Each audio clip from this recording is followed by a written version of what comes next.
Hello everyone, welcome to my another vlog. আজকে আমার weight loss journey day 11। সকাল সকাল ঘুম থেকে ওঠার পরেই সমস্ত খাবার খেয়ে নিয়ে ছাতু আর ডিমটা খেয়ে নিলাম। আর এরপর চলে আসলাম সোজা আমার কাজের ঘরে। আজকে একটা অর্ডার ছিল, সেটারই প্রস্তুতি নিতে সোজা চলে আসলাম। তো আজকে বানাবো একটু স্পঞ্জটা, তো এখানে তারই প্রস্তুতি চলছে। আমি দেখো আমার কাজগুলোকে সুন্দরভাবে গুছিয়ে নিয়েছি।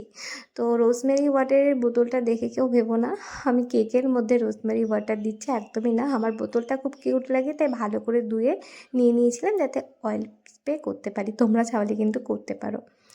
তো এখানে কাজটারই প্রস্তুতি নিয়ে একটু গুছিয়ে গাছিয়ে নিচ্ছিলাম, আর এরপরে চলে গেছিলাম সোজা রান্নাঘরে, কারণ একটু রান্নারও একটু জোগাড় যে করার ছিল। এখানে আমার ডালিয়াটা করে নিচ্ছে, আর এখানে করে নিচ্ছি এঁচোড় চিংড়ি, যেটা কিন্তু খুবই অল্প তেলে রান্না করেছিলাম।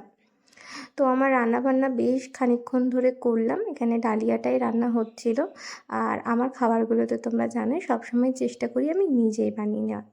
আর চলে আসলাম এবার স্নান করে চলে আসলাম রান্নাবান্নার পরে, আর নিয়ে নিয়েছিলাম আজকে এই সমস্ত খাবার। এখানে একটু ডাল ভাতে, তারপরে ঝিঙে সিদ্ধ, পটল সিদ্ধ, কুমড়ো সিদ্ধ, আর নিয়েছিলাম কিছুটা ডালিয়া। আমার না এই সিদ্ধ সাদ্ধ দিয়ে ডালিয়া খেতে ভীষণ ভালো লাগে, অনেকটা সে আতপ চালের ভাতের মতন লাগে। আর সত্যি বলতে এটা খেয়ে ডায়েট করতে আমার একটুও কষ্ট হয় না। আর সেদিন ছিল বাবার মাথায় জল ঢালার আগের দিন। আর দেখো সবাই কত সুন্দর যাচ্ছে, আমি হাঁটতে গেছিলাম সেটাই তোমাদের জন্য তুলে এনেছি। আর রাতে খেয়েছিলাম সুজির চিলা। যদি কেউ তোমরা এটা রেসিপি চাই অবশ্যই কমেন্ট করো। আজকের ব্লগ এখানেই, টাটা, দেখা হচ্ছে নেক্সট ভিডিও।